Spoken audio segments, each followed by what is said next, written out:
नमस्कार आप सभी को जैसा कि अभी पूसा इंस्टीट्यूट में दिल्ली में हम आए हुए हैं और हमारे साथ एग्रीकल्चर एक्सपर्ट्स हैं और इनसे जानेंगे इंस्टीट्यूट के बारे में और क्या कुछ यहाँ पे होता है, क्या किसान भाइयों के लिए स्कीम्स होती हैं।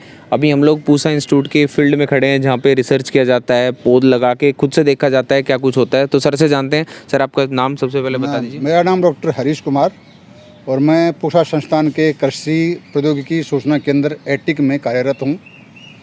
मैं फ़िलहाल जहाँ खड़ा हूँ वो एटिक का क्रॉप कैफ्टेरिया जिसे बोलते हैं या फसल प्रदर्शन क्षेत्र है, जहाँ पर पूसा संस्थान के द्वारा विकसित फसलों, सब्जियों और फलों का जीवंत प्रदर्शन, लाइव डेमोन्स्ट्रेशन का एरिया है ये, जहाँ पर आपको अब फ़िलहाल टाइम है खरीफ का, तो धान की जो लोकप्रिय वैरायटी, नई किस्म जो है उनका जीवंत प्रदर्शन, लाइव डेमोन्स्ट्रेशन आपको देखने को मिलेगा। और जैसा कि आप जानते हैं पूसा संस्थान हरित क्रांति का जनक संस्थान कहा जाता है। यहाँ पर मुख्यतया धान और गेहूँ, सरसों, चना, दलहन, तिलहन, इन पर मुख्यतया काम हुआ है और इन फसलों की या सब्जियों की, फलों की उन्नत किस्मों का बीज, पौधे यहाँ उपलब्ध होते हैं समय पर।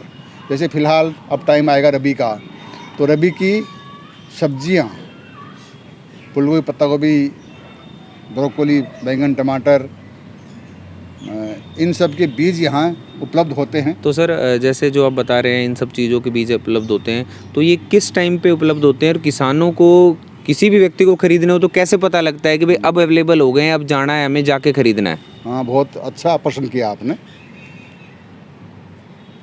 जैसे इस देश में, उत्तर भारत में मुख्यतः 2 सीज़न होती हैं, खरीफ और रबी। इसके अलावा एक ग्रीष्मकालीन भी होती है। तो जैसे अभी टाइम आ रहा है रबी का, तो रबी में बोने वाली फसल जो है वो करीब अक्टूबर नवंबर में बुआई होती है। तो अक्टूबर नवंबर सितंबर के आखिर से लेके अक्टूबर नवंबर के महीने में इन फसलों के बीज, जानकारी, कृषि साहित्य वो मिलता है। मतलब जो फसल जिस टाइम बोई जाएगी उससे 1-1.5 महीना पहले अगर किसान आता है तो उसको यहाँ से बीज, जानकारी और साहित्य मिल सकता है। यानी कि आज हम अक्टूबर है, 10, 12, 13 अक्टूबर के आसपास की डेट है। तो अगर आपको कंफर्म भी करना है, देखो कई किसान भाई जो वेबसाइट नहीं चलाते हैं, इंटरनेट ना चलाते हो, आजकल तो सब लोग यूज़ करते हैं, तो जो सर ने पहले भी बताए, अभी मैं नीचे भी डिस्क्रिप्शन में डाल दूंगा, जो यहाँ पूसा के हेल्पलाइन नंबर है, वहाँ पे आप पूछ सकते हैं कि सर बीज अवेलेबल हो गया है कि नहीं हो गया है।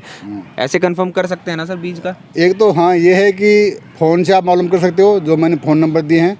दूसरा जो हमारी वेबसाइट है पूसा की, IRI की जो वेबसाइट है उस पर जाएंगे तो वहाँ पर एक कॉलम है सीड्स अवेलेबल, मतलब बीज कौन से उपलब्ध हैं वो सब, जैसे जैसे बीज आते रहते हैं वो हम उसको उस वेबसाइट पर डालते रहते हैं और जैसे ही बीज ख़त्म होता है तो हम उसको हटा लेते हैं वहाँ से, या उसको हम ये कहते हैं कि ये बीज उपलब्ध नहीं है, ये बीज उपलब्ध है।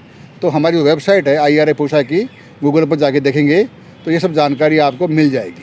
तो सर इनका बीजों का कोई चार्ज रहता है, कॉस्टिंग रहती है?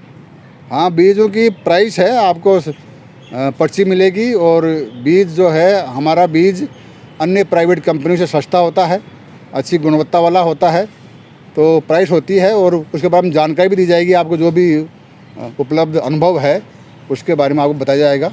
बाहर जो बीज मिलता है सर, उससे और यहाँ के बीज में अगर कोई किसान यहीं का बीज क्यों ले, उसमें क्या ऐसी खास बात होती है, वो बताएंगे आप? देखो, किसान के मन में पूसा संस्थान का एक विशेष सम्मान है। एक ऐतिहासिक संस्थान है और सरकारी संस्थान होने के कारण यहाँ की विश्वसनीयता और जो है बाज़ार में, जो मेरा अनुभव है, बाज़ार में जो प्राइवेट कंपनियाँ हैं उनसे अच्छी है। कुछ फसलों के लिए बहुत, मतलब हर साल किसान यहाँ आता है, मतलब उनको कुछ होता है, फ़ायदा होता है, पैदावार अच्छी होती है, बीमारी कीड़ा नहीं आता, तभी वो दोबारा आता है। तो इसलिए यहाँ के बीजों की एक अलग विशेषता होती है, जो किसान जो जानते हैं, जिन्होंने बोया है, उपयोग किया है, वो जानता है। कहीं ना कहीं क्वालिटी मैटर करती है, इसीलिए यहाँ पे लोग आते हैं। और बड़ी जल्दी देखिए, अभी 4-5 रोज़ पहले बीज की बिक्री शुरू हुई थी और आज काफ़ी बीज अभी स्टॉक में भी नहीं है। इसीलिए नहीं है कि ज़्यादा से ज़्यादा लोगों को पता लगते ही लोग यहाँ से लेके चले जाते हैं। मैं भी अगर बात करूँ तो आज मैं लेने के लिए यहाँ आया था, कुछ बीज मुझे मिल पाए हैं, कुछ नहीं मिल पाए, कुछ ख़त्म हो गए हैं। तो जैसे ही पता लगे जल्दी से जल्दी आके यहाँ पे उस सिचुएशन में उस टाइम पे आके आपको ले लेना चाहिए। तो साथ ही साथ अभी हम सर से रिक्वेस्ट करेंगे, एक बार थोड़ा सा विजिट भी कराएंगे, एक बार दिखाएंगे भी कि अभी क्या क्या लगा रखा है।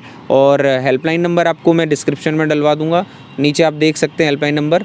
इसके अलावा कोई और भी आपका किसी तरह का कोई सवाल हो तो मेरे को कमेंट करके बताएं, तो आपका हम पूछ के या डिस्कस करके, आप हेल्पलाइन से भी पूछ सकते हो डायरेक्टली, वो आप तक पहुँचाएँगे उसका आंसर।